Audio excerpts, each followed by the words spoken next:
যখন সারা ভারতবর্ষব্যাপী কংগ্রেস যখন পিছিয়ে পড়ছে, যারা অন্যান্য রাজনৈতিক দল বিরোধী দল যখন পিছিয়ে পড়ছে, তখন তাদের ইগো ছেড়ে দিয়ে, তাদের সমস্ত কিছু ছেড়ে দিয়ে, তাদের দলের অস্তিত্ব রেখে ইন্ডিয়া জোট হিসেবে, সমস্ত বিরোধী দলের জোট হিসেবে, জোটের নেত্রী হিসেবে মমতা বন্দ্যোপাধ্যায়কে সামনে নিয়ে আসা উচিত। শুনলেন তৃণমূল কংগ্রেস সাংসদ কল্যাণ বন্দ্যোপাধ্যায়ের কথা। তিনি দ্ব্যর্থহীন ভাষায় বললেন যে ইন্ডিয়া জোটের নেতৃত্ব একমাত্র দাবিদার হতে পারেন মমতা বন্দ্যোপাধ্যায়, কারণ প্রধান দল ইন্ডিয়া জোটের কংগ্রেস, তারা বিভিন্ন নির্বাচনে পর্যুদস্ত হচ্ছে, তাদের থেকে অনেক ভালো নেতৃত্ব দিতে পারেন তৃণমূল নেত্রী মমতা বন্দ্যোপাধ্যায়। তো যাকে ইন্ডিয়া জোটের নেতৃত্বের জন্য সওয়াল করলেন কল্যাণবাবু, সেই মমতা বন্দ্যোপাধ্যায় গতকাল সংসদের অধিবেশনের প্রথম দিন আদানি ইস্যুতে ইন্ডিয়া জোট কক্ষ সমন্বয় করে এবং কক্ষের বাইরে তারা যে একটা কেন্দ্রীয় সরকারের ওপরে চাপ সৃষ্টির জন্য আন্দোলনের রূপরেখা তৈরি করবে, সেই মিটিংটা কিন্তু অনুপস্থিত থাকলেন তৃণমূল কংগ্রেস। এবং কংগ্রেসের সঙ্গে একটা দূরত্ব বজায় রাখা, এটাও কিন্তু মূল কারণ হচ্ছে যে আদানি ইস্যুতে ইন্ডিয়া জোটের হয়ে সম্মিলিতভাবে তৃণমূল কংগ্রেস যদি আজকে গলা চড়ায়, তাহলে সেক্ষেত্রে খোদ আদানির ওপরে যার হাত রয়েছে, যার আদানির মাথায় যার হাত রয়েছে, ভারতের প্রধানমন্ত্রী নরেন্দ্র মোদী ক্ষুব্ধ হবেন। কারণ নরেন্দ্র মোদী তার ভাবমূর্তিটা এই আদানি ইস্যুতে ইতিমধ্যেই অনেকটা প্রশ্নচিহ্নের মধ্যে পড়েছে। তাই নতুন করে আর তৃণমূল কংগ্রেসের পক্ষ থেকে মোদিজিকে চটানো যাবে না, বিজেপিকে চটানো যাবে না। এবং তৃণমূল কংগ্রেসের আপনারা বলতে পারেন যে একমাত্র মহুয়া মৈত্র ছাড়া আদানি ইস্যুতে আর কেউ সোচ্চার হয়েছে। তাই তৃণমূল কংগ্রেসকে এই আদানি ইস্যু থেকে সরিয়ে রাখা, এটা হচ্ছিল মুখ্য উদ্দেশ্য গতকাল আঞ্চলিক দল তৃণমূলের জাতীয় কর্মসমিতির বৈঠকের মূল উদ্দেশ্য। আবারও বলছি, আঞ্চলিক দল তৃণমূল কংগ্রেসের জাতীয় কর্ম পরিষদের বৈঠক, অর্থাৎ ওই জন্য আমি আমার থাম্বনেইলে দিয়েছি যে স্যান্ডো গেঞ্জির বুক পকেট। তো আজকে তৃণমূল কংগ্রেসের বিরুদ্ধে বলছে। দেখুন, কংগ্রেসের বিষয়ে আমারও অনেক বিষয় বলার আছে, কিন্তু এটা তো ঘটনা যে এই তৃণমূল কংগ্রেসকে আমরা দেখেছি যে অল ইন্ডিয়া তকমা পাওয়ার জন্য গোয়ায় নির্বাচনে লড়াই করেছেন। সেখানে শোনা যায়, মিডিয়ার মাধ্যমে আমরা শুনেছি যে 50 কোটি টাকারও উপরে নাকি খরচ হয়েছে। দ্বিতীয়ত সেখানে গোল্লা। দ্বিতীয়ত মেঘালয় কংগ্রেসের এমএলএদের ভাঙিয়ে এনে সেখানে মেঘালয় তৃণমূলের হয়ে লড়া হলো, সেখানে গোল্লা। ত্রিপুরায় কংগ্রেসের এমএলএদের ভাঙিয়ে এনে সেখানে তারা তৃণমূলের নামে লড়াই করলো, কমিটি হলো, সেই সব কমিটি এখন কপ্পুর হয়ে গেছে। তা সেখানেও একেবারে জামানত জব্দ হয়ে ফিরে আসতে হলো শূন্য হাতে। এবং সেই যে এমএলএরা তৃণমূল কংগ্রেস থেকে যাদেরকে ভাঙিয়ে এনেছিল, তারা কিন্তু আবার সব শোনা যায় যে বিজেপির দিকে বেড়ে গেছে। আসলে বিজেপি বিরোধী ভোটটাকে ভাগ করা, দ্বিতীয়ত হচ্ছে বিজেপি যাতে কোনো রকমভাবে অসন্তুষ্ট না হয়, স্বয়ং মোদিজি যাতে কোনোভাবে অসন্তুষ্ট না হয়, সেইটা দেখবার একমাত্র দায়িত্ব নিয়েছেন মমতা বন্দ্যোপাধ্যায়। কারণ 26-এ তার নির্বাচন। সেই 26-এর নির্বাচনে পশ্চিমবাংলায় যাতে কেন্দ্রীয় বাহিনী বাড়াবাড়ি না করে, নির্বাচন কমিশন কড়াকড়ি না করে, সেটাই হচ্ছে মুখ্য উদ্দেশ্য। এবং এই জাতীয় কর্মসমিতির যে বৈঠক হলো, জাতীয় স্তরে অন্য কোনো রাজ্য থেকে কোনো প্রতিনিধি এসেছিল বলে আমরা শুনিনি। এই জাতীয় কর্মসমিতির বৈঠকে যা সিদ্ধান্ত হলো, সেই সিদ্ধান্তগুলো সবই রাজ্যকেন্দ্রিক। এক গাদা শৃঙ্খলা রক্ষা কমিটি করা হলো।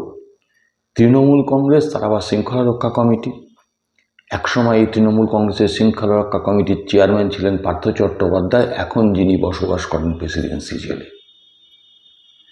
আর আজকে কি হলো না, মিডিয়াতে কারা যাবে সেইটা ঠিক হলো, এবং সবথেকে বড় কথা যেটা করা হলো সেটা হচ্ছে যে অভিষেকের অনুগামী এক শ্রেণীর নেতা এবং বিধায়ক, যেমন একজন হুমায়ুন কবির, জানেন ভরতপুরের এমএলএ, তিনি প্রকাশ্যে বললেন যে অভিষেক বন্দ্যোপাধ্যায়কে উপমুখ্যমন্ত্রী করা হোক, অভিষেক বন্দ্যোপাধ্যায়কে পুলিশ মন্ত্রী করা হোক।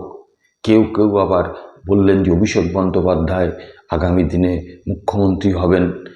এইগুলোর ফলে আজকের মিটিংয়ে, এই যে গতকালকের মিটিংয়ে যে শৃঙ্খলা রক্ষা কমিটি করা হলো একগুচ্ছ, তার মূল উদ্দেশ্য তো একটাই, সেটা হচ্ছে অভিষেক বন্দ্যোপাধ্যায়ের হয়ে আর এইভাবে সওয়াল করা যাবে না, কারণ ওগুলো আলটপকা মন্তব্য। সেই মন্তব্যগুলো করলে দল তাকে 3 বার শোকজ করবে, তারপরে যদি সে না মানে তাকে এক্সপেল করা হবে। এবং অভিষেক বন্দ্যোপাধ্যায় একটা কর্মসূচি নিয়েছিলেন 30 তারিখে, যে ডাক্তারদের কনভেনশন করবেন। শান্তনু সেনকে সেইটার দায়িত্ব দেওয়া হয়েছিল। এখন শান্তনু সেনকে দায়িত্ব দেওয়ার ফলে সুদীপ্ত রায়ের মতন চিকিৎসক নেতারা ক্ষুব্ধ হয়েছিলেন। এবারে অভিষেক বন্দ্যোপাধ্যায়ের ওই প্রোগ্রামটাকে খাটো করার জন্যই মূলত, বা বুঝিয়ে দেওয়া, তার জন্য গতকাল যে সিদ্ধান্তটা হলো সেটা হচ্ছে ওই 30 তারিখে একই দিনে তৃণমূল কংগ্রেসের পক্ষ থেকে জাতীয় কর্মসমিতির মিটিংয়ে পশ্চিমবাংলার ব্লকে ব্লকে নারী নির্যাতনের বিরুদ্ধে মহিলাদের মিছিল, মিটিং ইত্যাদি হবে। অর্থাৎ অভিষেক বন্দ্যোপাধ্যায়কে গ্যারেজ করাটাই মিটিংয়ের অন্যতম এজেন্ডা ছিল। এক তো আদানি ইস্যুতে একটু সেফ থাকা, 2 হচ্ছে অভিষেক বন্দ্যোপাধ্যায়কে গ্যারেজ করা, বা অভিষেক বন্দ্যোপাধ্যায়ের অনুগামীদের বুঝিয়ে দেওয়া যে আগামী দিনে অভিষেক বন্দ্যোপাধ্যায়কে যদি উপমুখ্যমন্ত্রী বা পুলিশ মন্ত্রীর দাবি ওঠে, তোমাকে কিন্তু অর্ধচন্দ্র দেওয়া হবে দল থেকে। এই হচ্ছে কর্মসমিতির বৈঠকের মূল প্রতিপাদ্য বিষয় ছিল। কিছু মুখপত্র ঠিক করে দেওয়া হলো সংবাদ মাধ্যমে কারা যাবে।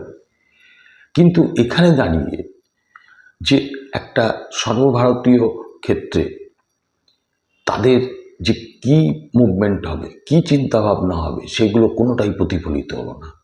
আর খুব স্বাভাবিকভাবেই এই যে ওয়াকফ যে সংশোধনী বিল আসছে এই অধিবেশনে, সেখানে ওয়াকফ যে সংশোধনী বিলের চরম বিরোধিতা করা হবে, কারণ সেটাও বোঝাপড়ার ব্যাপার যে মুসলিম যে ভোট, সংখ্যালঘু ভোটটাকে আমি ইনট্যাক্ট রাখতে চাই।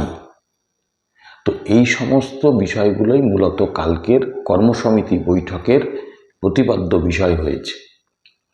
তো অভিষেক বন্দ্যোপাধ্যায় পারফরমেন্সের ভিত্তিতে কিছু ছাঁটাই, কিছু নতুনদের মুখ তুলে আনার চেষ্টা করেছিলেন, সেটাও কিন্তু মমতা বন্দ্যোপাধ্যায় বুঝিয়ে দিলেন কোনো পরিবর্তন এখন হচ্ছে না, কারণ পারফরমেন্স নয়, আনুগত্যটাই বড়। তো এই তো হচ্ছে সর্বভারতীয় তৃণমূল কংগ্রেসের জাতীয় কর্মসমিতির মিটিং।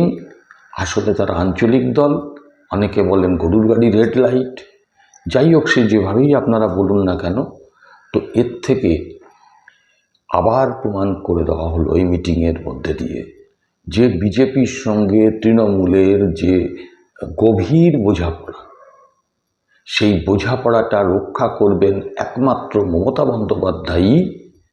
সেখানে কিন্তু তার পরবর্তী প্রজন্মকে কোনোভাবেই তুলে আনা এখন যাবে না। তিনি মুখে বলেছেন যে আমি 5টা প্রজন্ম তৈরি করে দিয়েছি, কিন্তু তার পরবর্তী প্রজন্মকেই মুখ বন্ধ করে দেওয়া, সেই পরবর্তী প্রজন্মকে একেবারে গ্যারেজে পাঠিয়ে দেওয়াটাই মুখ্য উদ্দেশ্য। এটা প্রমাণ হল। আমি প্রতিবেদনটা করলাম এই জন্যই যে তৃণমূল কংগ্রেসের সঙ্গে বিজেপির যে বোঝাপড়াটা সেটা পরিষ্কার হলো, সেটা আপনাদের সঙ্গে শেয়ার করার জন্য। আপনারা নিশ্চয়ই আপনাদের মতামত এই কমেন্ট বক্সে জানাবেন। আজকে এটুকুই, আবার দেখা হবে পরবর্তী এপিসোডে। নমস্কার।